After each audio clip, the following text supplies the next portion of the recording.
I'm going to skip your first one. That was the first one I've ever heard somebody on that question say it's fine, which was not a glowing endorsement of that book. Yeah, you can I'm skip going to it. go ahead and skip that one. You can skip it. Okay, noted. I'll write up the one pager for you. Perfect. Not even the Cliff's notes. It's just the Brennan's note. I don't even get 10. Yeah, I just need one. I mean, you know how it is. A lot of these business books like could have been a blog post, but like you can't monetize blog posts as much as you can a book. So yeah, just write an essay.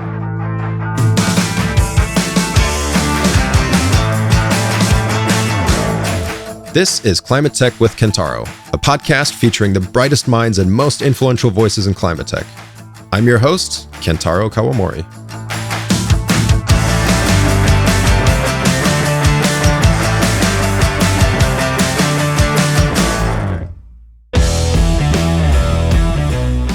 Today's guest is one of my favorite Canadian Americans. But more importantly, he is the founder of Patch, a decarbonization platform and solution company that could help a lot of other organizations reach net zero emissions.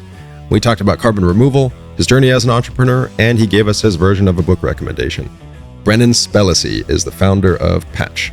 And as he'll explain in this episode, Patch connects companies interested in limiting their emissions with carbon removal developers. Recently, companies that want to combat climate change have made commitments to cut and lower emissions, of course, but they can't always lower their emissions to zero. So they aim for something called net zero. To reach net zero, they lower emissions as much as possible by decarbonizing their businesses and operations, but also then fund carbon offset, takeaway, and credit purchases such as capture, removal, sequestration, all sorts of fun buzzwords associated with carbon to make up for the rest. And that's important because by funding carbon removal and carbon capture projects, they can quote-unquote undo pollution. Or at least that's how Brennan puts it in this episode.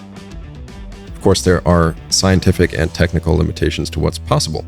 And of course, limiting emissions and offsetting emissions is a complicated subject, so let's get into this episode. I initially grew up in New York, in a New York City suburb. I'm a dual citizen. I'm American and Canadian, like you were alluding to before. And so instead of studying in the States, I actually studied up in Montreal at a school called McGill. And I was initially studying chemical engineering.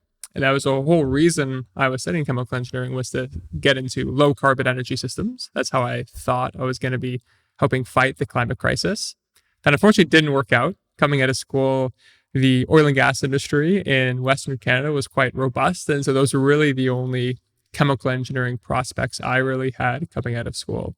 Instead of sticking with that route, I decided to throw the chemical engineering out the window and instead become a software developer. So I worked at Shopify right after their Series C in their auto office, worked there about a year and a half, and then would join a small hospitality startup called Flatbook, which will become known as Sonder.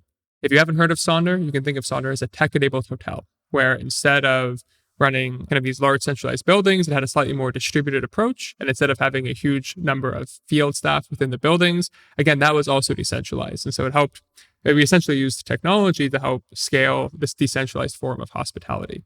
I worked there for about 4.5 years, helped scale that company from about 15 to 1,500 people in the span of 4.5-5 years.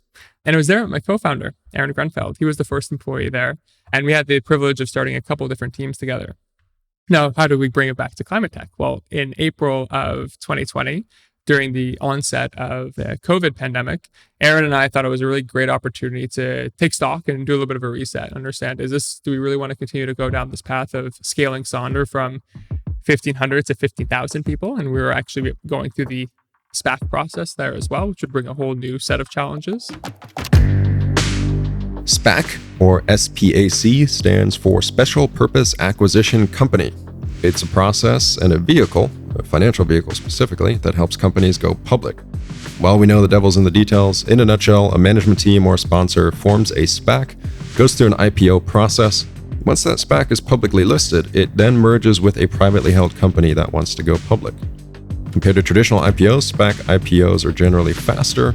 Brennan says his experience at Sonder has helped him while building Patch. Sonder has since gone public. Or did we want to actually go back to 0 to 1? And we decided that the idea of the world shutting down for a year was actually really well set up to put our heads down and build and be super, super focused, versus the path of maybe going public might have been a little bit more tumultuous. So it actually felt like a really bad time to work at a public company and a really great time to start a company, or as good of a time as one could actually have.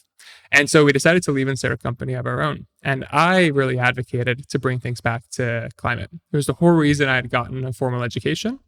And at the end of the day, if I was going to put 60, 70 hours of work per week into something, I wanted to be on a mission a little bit bigger than myself, right? The idea that if this thing doesn't work out, if it goes up in flames, the time is still well spent. I can still look myself and my wife in the face and say, hey, it was a tough 3 years. It might not have worked out, but we were still able to push the conversation forward.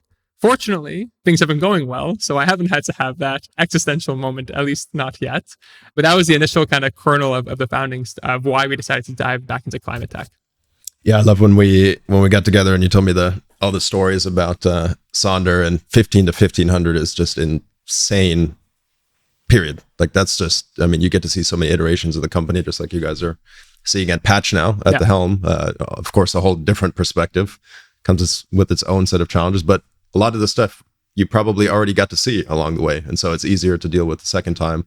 Doesn't make it easy, but easier, I would imagine. Would you agree with that? Totally. I like to joke that there's really only 3 to 5 true business problems in the world, and maybe 10 or 20% of domain experience that kind of makes a particular problem special or unique.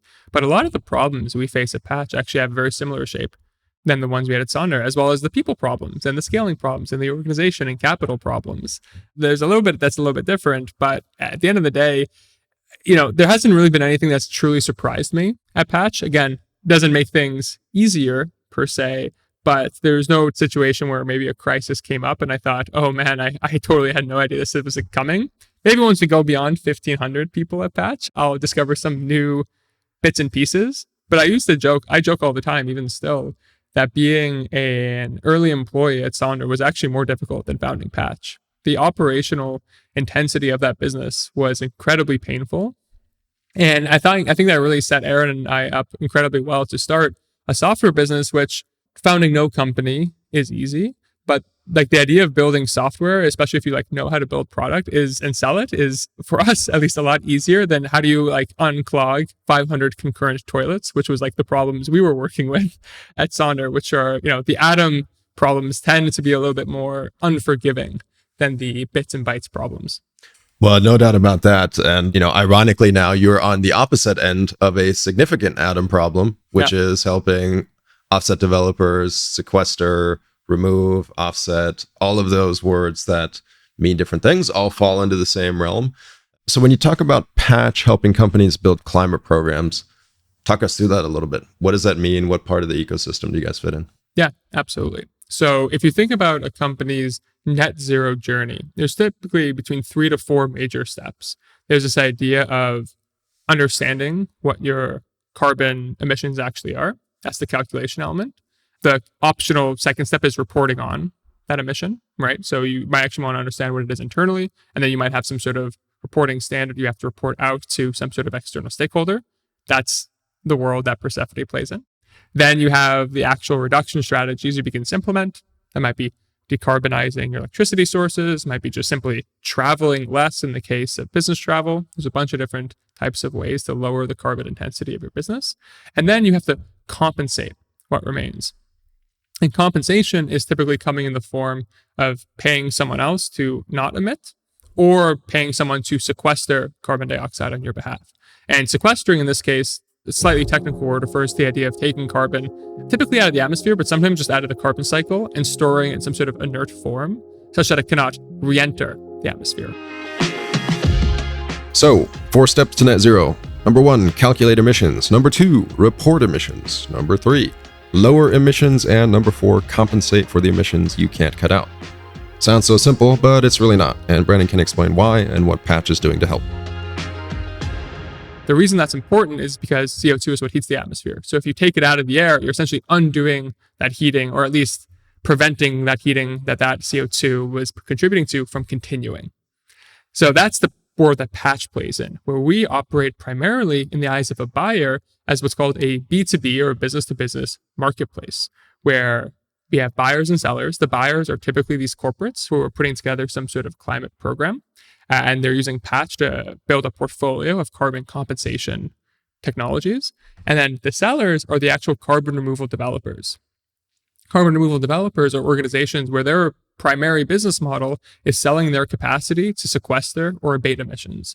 So the idea where they're a for-profit organization using one of typically 8 or 9 major chemical pathways to undo pollution. And what Patch does is we build software to put these buyers and sellers together, as well as make it easier to transact, and then layer on what is this idea of trust and safety, which is essentially we're securing the transaction as it takes place on the platform.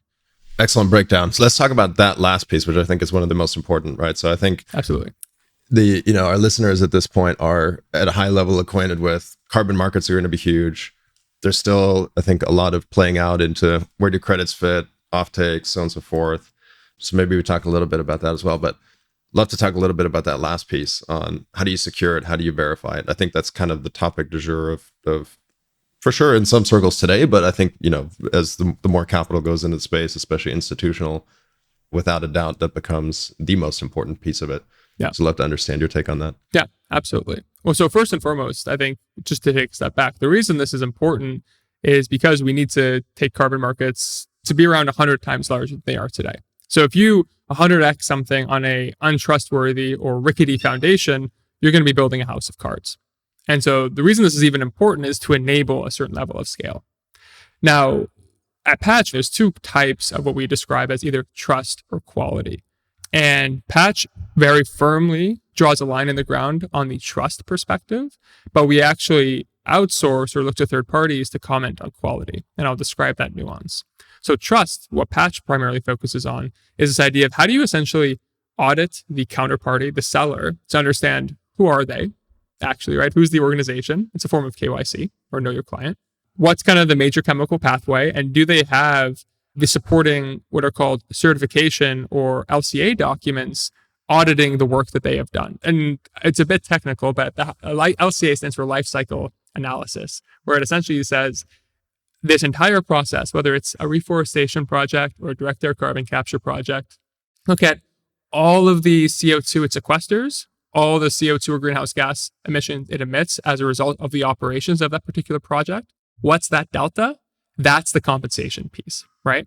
So if you have a direct air carbon capture facility that sequesters, call it 10 tons per day, but it needs to burn 9 tons of fossil fuels to power that facility, you're actually only sequestering a ton a day, right? That's kind of like your net. That's your savings, if you will. And so we're collecting all these different documents and essentially saying we've evaluated the counterparty. They've provided us the third-party evaluated certifications of their work to say that they have specific metadata on the particular project, and we give them the good to go.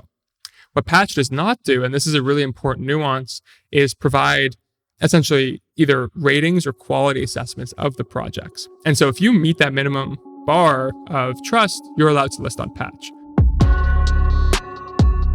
So the trust aspect of Patch is as important as it is in any marketplace.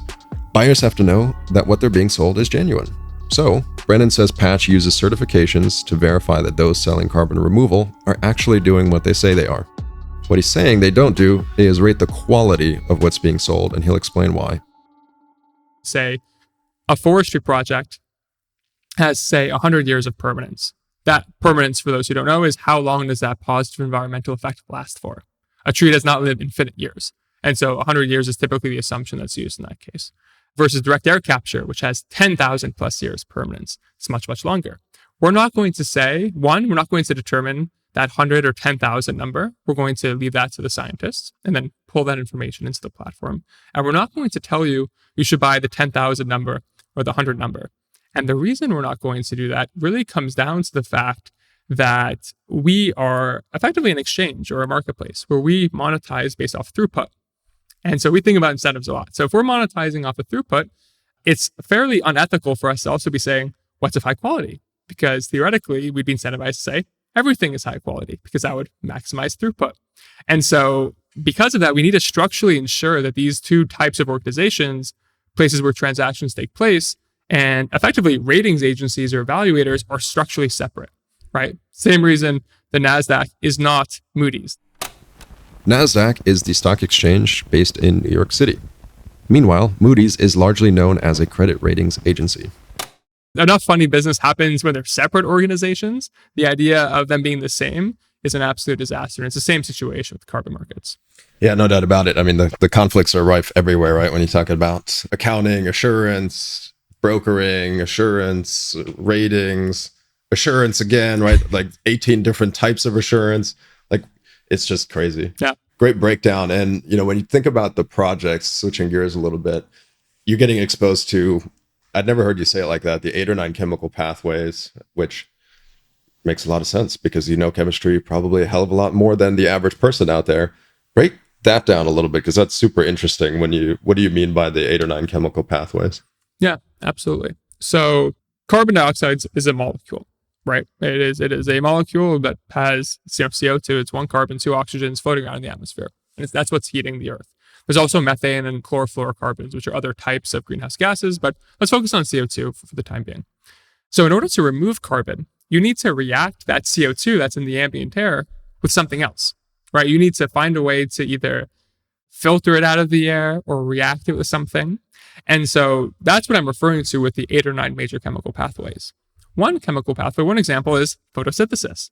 So trees or any biomass, when they actually consume CO2 to create energy, as well as in the case of forestry, woody biomass, right? The reason there is carbon in a tree trunk is because it's actually sucked it out of the air. So I actually don't remember the exact chemical process of photosynthesis from like a mass balance perspective, but at the highest level, CO2 actually reacts within chemicals within the forest and it actually turns into woody biomass. So when you're doing some sort of reforestation project or preventative deforestation project, that chemical pathway is photosynthesis. They're using photosynthesis to remove or abate emissions. That's very different from something like enhanced weathering. Enhanced weathering is using this idea of this mineral that's abundant in the US, or most of the globe actually, called olivine. Olivine is a form of, it essentially has an ion that will react with CO2 to create what's called a carbonate. Again, very, very technical, but essentially the idea is there are all these different other atoms or molecules that can react with CO2 to create something more stable. And that's the thing that's actually really important is the stability of that final product. So if you can't react something with CO2 and have it reverse after 30 minutes, that is not removing the carbon. The idea is it has to react with the carbon in a way such that that final product won't undo or unreact or react in some other way to create some other sort of negative environmental externality. So that's the really critical piece. And there actually aren't a massive number of pathways there. There's really only, again, 8 or 9. Got it. Super interesting. And a much more eloquent explanation than my explanation of photosynthesis, which I remember from elementary school, which was like a cartoon picture of a leaf that magically has a mouth and eats these snack-sized carbons and turns them into air. Hey, that's basically the same. It's basically the same. That's how I would describe it. So I'm glad to have you on to explain it better. So that whole world is fascinating, right? Yeah. There's a finite number of things to ultimately sequester it properly or to catalyze it into some other substance, right? So you're in this awesome perch where we just talked about, but when you think about all the tech innovation that's available today, whether it's direct air capture, which you alluded to, or other types of sequestration, what do you think is most promising? What's most exciting? I saw some pictures recently on social media. I think you guys have been visiting some actual sites, which is pretty exciting. Love to hear more about what you're seeing out there and what you think, where the whole space is headed from a tech perspective on the, let's call it kind of the hard side, since you and I live more on the bits and bytes side of the world. Yeah, absolutely. So it's tough to look into the crystal ball right now because we're very much, I like to say, we're not even in like inning 1 with the baseball analogy. We're like walking out of the dugout at this point. Like we haven't even like truly taken the field yet. And so I think the one thing I'll caveat, I'll give you a direct answer, but the one thing I will caveat is that I actually, I'm very much a pie expansion type person. And we have right now in market probably 200, 300 organizations working to sequester carbon dioxide through one of these pathways. But really, we probably need like 10,000 organizations to be trying. Like 1,000 might work and like 100 might scale. And like that's kind of the thought process that I would want most people to walk away this conversation thinking is just because there are a few things that are working today or Brennan says something doesn't mean that that next chemical pathway or next scalable form or innovation to scale a particular chemical pathway isn't the right answer. And I actually think there's probably, if I were to really look forward in 2030 and look back and say, oh, what went well, I actually would think there's something that none of us have even heard of right now that's actively being developed in some university that's actually going to scale really, really aggressively in the next couple of years. That being said, there is actually no process today that's like perfect. And that's every single one of these chemical pathways have some sort of inherent limitation. With direct air capture, incredibly energy intensive. You're essentially fighting thermodynamics as you have, 421 parts per million of CO2 in the atmosphere. Carbon levels haven't been over 420 parts per million in over 4 million years.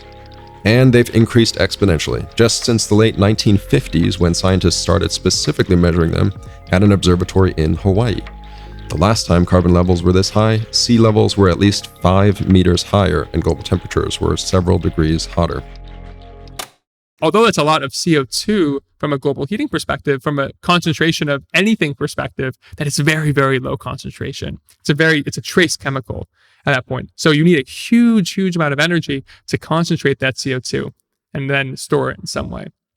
So in that world, direct air capture is most likely going to be rate limited by places that have abundant, clean energy, right? And so if you have a huge amount of renewables excess or geothermal, and, you see a lot of the actual direct air carbon capture facilities that are coming online, a lot of places that are coming online are in places like Iceland with a huge amount of geothermal electricity, or in the Nordics with a huge amount of excess renewables capacity. That's because the amount of electricity required or power required to sequester carbon dioxide or capture carbon dioxide through direct air capture is immense. So the true gating factor, in my opinion, for that type of technology is abundant, clean electricity. So whether that's through a huge amount of renewables production or someone figures out fusion. Fusion is the smashing together of atoms that fuels the sun and other stars. If it could be replicated safely on Earth, it could easily supply the world's demand for clean energy. If we don't figure out abundant clean electricity, it's always going to be capped at probably tens of megatons per year, because there are only going to be so many places where that mass balance checks out and that energy balance checks out. Yeah, I've heard that phrase a lot, that we need, tens of thousands of companies working on it. But I don't think that's true, because probably the third or fourth time I've heard it recently, which I don't think is incorrect sort of at a high level. I think the moral of that is absolutely correct, right? We just need more people, more money doing the work. But immediately what came to mind was mRNA technology, right? Obviously just changed the world with the COVID vaccine. It will change the world with many new medical breakthroughs. There were 2 companies essentially in the world that took a flyer on this technology, scaled it in a remarkably short amount of time, and affected global level change, right? So when you think about it from that perspective, do we really need thousands, or is there the potential for a smaller number of companies to have an outsized impact similar to those companies? No, it's a great question. I actually don't think what you're saying is incompatible with my perspective, actually, because what you're describing is almost the end state in a lot of cases, or some, not necessarily a terminal state, but a slightly more mature state of those respective organizations. So again, going back to the example, let's use the 10,000 number. 9,000 are going to fail out of the gate, right? So 10,000 people are going to try to do something, and only 1,000 are going to work. But then only 100 of those organizations are going to actually figure out how to scale their technology. And in a world where maybe you said use $1 billion, that basically means $1 billion of growth capital, or $100 billion, of growth capital for those 100 companies that are actually going to work. That actually doesn't seem particularly unreasonable. That actually seems like a pretty good deal, in my opinion, if you consider the scale and scope of the problem. So there's always going to be this filtering down. And then of those 100 organizations that actually maybe scale, some are going to scale more quickly than others. And then there's going to be an opportunity for consolidation. And everything will eventually follow, in my opinion, power laws and kind of power concentration, at least with capitalism. And so with that, I actually completely agree with your perspective. With mRNA specifically, I don't know enough around what did the world look like a decade or 2 ago. There's always going to be exceptions to the rule. Or maybe there's only 1 or 2 geniuses in the world that bet on a particular problem and then they're right. And then if they're at scale already, then it doesn't really make sense to compete directly with them unless you have some truly novel approach. But right now, we're all kind of in the starting blocks for the most part, with the exception of, again, that kind of 1 or 2 fusion competitors. But again, in a world where maybe the cost of capital is going down, I'd argue that maybe some organizations that have been trying to do it 20 years ago were actually too early. And if you actually started today, maybe there's a world where you can do what was done in 20 in 5 or 10 years. I'm not sure. I'm not a nuclear physicist, so I can't comment on that specifically, but the cost of capital for projects in R&D like this has gone down significantly over the last 2 decades. So what was maybe historically not possible could actually become possible. Yeah, well said. And wouldn't it be lovely if we had a few genius level breakthroughs? I'd be willing to bet on you to be one of those. Oh, appreciate it. No pressure. I had John Schieber on the podcast. So I don't know if you know John from Footprint Coalition. Yes. He was at TechCrunch before. John and I established that we are sort of the founding members of the Simple Minds Club. We're actually attending the Simple Minds conference. So it's not going to be us. So we needed to be you. So please, whatever you need. Appreciate it. Well, look, I'll go another good 2 years or so. And if not, I'll ask you for maybe that third honorary invite to the Simple Mind crew. We'll keep you in mind. You can't get in right now because you're too far in the other spectrum. Okay. So we'll monitor your progress and we'll let you know. Exactly. It's a very, I would say it's a very... things become more degenerate over the next couple of years and maybe I can get in. Well, if I start getting on Twitter, then I will devolve from Simple Mind to hooligan. And I don't think anybody wants that. Oh boy, Twitter. Okay, we won't go down that path. So tell us a little bit about your entrepreneurial journey. A little bit over 2 years now, going into Patch. What's been the funnest part of the journey? What's been the most unexpected part of the journey? Yeah, absolutely. I think the most fun has just been the team we've put together. For me, I'm a highly extroverted person, and there's nothing that inspires and excites me, and honestly, almost like honors me, I suppose, more than like really talented people hearing the vision of Patch and saying, "Oh, I actively want to spend my time working on that thing."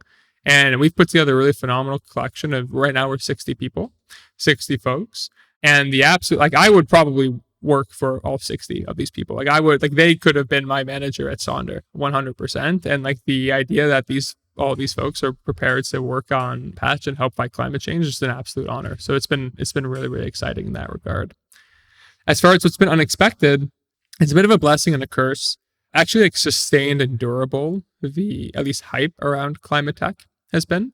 I was really expecting things to cool off in the last quarter or two, and it has not, both kind of on the investment front, but as well as just on the kind of customer interest front, talent, etc., versus things like maybe Web3 have cooled off a little bit more as of late. And that's great because it shows potential, right? It shows intent, it shows market signal. But the problem is we're realizing more and more, and I'm not sure if you experienced this at Persefoni, but the problem with having a really hypey space is everyone will take your first, second phone call, but it's actually sometimes very hard to distill intent from just, oh, I'm going to look good if I take this phone call and like let my boss know. And so there's definitely been situations in the sales process, for example, where despite our sales team pretty aggressively attempting to qualify particular opportunities or leads, folks either dragging the sales cycle out because the intent wasn't truly there, maybe budget was overstated or exaggerated, despite being asked upfront, versus something like SaaS or fintech in a lot of cases, not related to climate tech, folks will be very upfront, right, because they don't want to waste their time. But because you're in like an exciting space, everyone wants to hear what you have to say. And that's a problem if you're trying to understand like where is the revenue potential, because we still have to make money for our suppliers in our business. And so that's been both a blessing and a curse. Yeah, it makes a ton of sense. We fortunately have not had to deal with that. You characterize the reporting side of the carbon journey as voluntary, which is, for the vast majority of markets, definitely technically true. Our customer base tends to have a pretty critical event that happens that forces them to disclose, whether it's from investor pressure or, in some jurisdictions, upcoming regulatory pressure. Like Japan's a great example. I know you guys just expanded there as well. It's interesting, right? Because exactly as you pointed out, we're kind of on the exact same journey, little different parts of it, and ton of similarities, but I think a ton of differences as well. All right. Recent books. Any good ones that stand out? Yeah. So right now I'm reading this book called Monetizing Innovation. It's fine. It's solid. It's really talking about just pricing in general. I think the book that really stands out to me, though, that I thought really kind of pulled me in was actually The Gentleman in Moscow. It was actually a fictional book. It's actually about a count right after the Russian Revolution who moves from Paris back to back to Moscow, but he's put under house arrest. So instead of getting executed by the Bolsheviks, he gets put under house arrest, and it documents his life over, I think, 4 or 5 decades, and him just living in this incredibly extravagant hotel and all the different characters and he interacts with, and it's a good arc. But I don't normally read fiction, but the last holiday I was on, I decided to actually kind of button down and see if I can, not read like work adjacent or sustainability adjacent books still. And this one I found incredibly compelling. Just a really phenomenal story and a really good escape from sometimes you need to take a beat from the real world for a moment. Yes, that is my downfall. So as you were telling me about The Gentleman from Moscow, it's instantly gone on my Goodreads list. It's one of the things I miss most dearly as a startup founder is fiction reading, because I'm a real masochist when it comes to fiction reading. I like 2,000-page like fantasy novels that it's like soul-crushing world building for the smallest payout at the end. It's just wonderful. I had to reread Game of Thrones 3 times before the show came out, because I started reading it in the 6th grade, which why a 6th grader is reading Game of Thrones, that's a whole other set of issues. But I had to reread it 3 times because there's so much nuance in that world. And so every time he would drop a new book, I couldn't remember what the he actually said in the other 2 books, because it was like 10,000 pages worth of stuff. So I ended up rereading it over and over again. That's great. What that has to do with ClimateTech, I have no idea. No, it shows Kentaro has a huge tolerance for pain. So he's the man for the job. Thank you. We need to get you on more often, Brennan. I'm going to skip your first one. That was the first one I've ever heard somebody on that question say it's fine, which was not a glowing endorsement of that book. So I'm going to go ahead and skip that one. Yeah, you can skip it. Okay. No. I'll write up the one pager for you. Perfect. The not even the Cliff's notes. It's just the Brennan's notes. I don't even get 10. I just need one. You know how it is. A lot of these business books like could have been a blog post, but like you can't monetize a blog post as much as you can a book. So just write an essay. I think we should just normalize paying $7 to $10 for a 20 to 30 page essay. This would have been a great essay. It doesn't need to be a book. Could not agree more. Well, thanks a bunch for coming on. It's been super informative, educational. Any last parting message for the audience and the listeners from your end? Yeah, totally. The thing that I think is really, really important for anyone either thinking about diving to ClimateTech or maybe is like adjacent or in someone's sphere of influence is really making sure we focus on just getting better today than we were yesterday and getting better tomorrow than we were today. And in a lot of cases, although sometimes if you zoom out, we look like we're taking step functions in terms of progress with respect to anything. In a lot of cases, it just comes through like relentless iteration and getting better day after day after day after day. And really encourage folks to approach climate science and mitigating the climate crisis through that lens. It's the epitome of great can be the enemy of good or good can be the enemy of great. And I've definitely faced a lot of dogmatic folks where, if my 80-20 is simply an 80-20, we don't want to do it.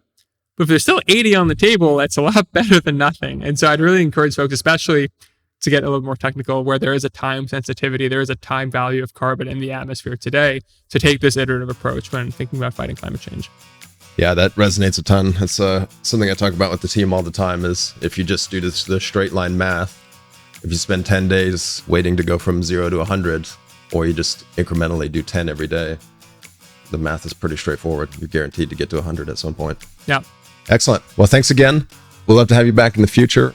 With that, we'll see you next time. Thank you so much for having me, Kentaro.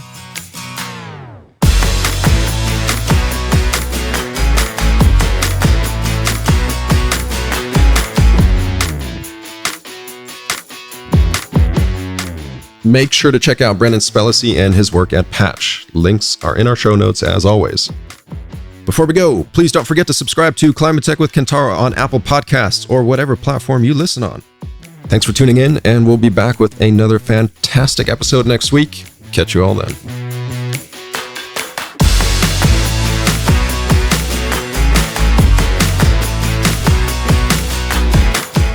ClimateTech with Kentaro is produced by our incredible team at Persefoni and Hueman Group Media. Our theme music is by Guest House. And if you want to learn more about Persefoni and our climate management and accounting platform, please visit our website at persefoni.com.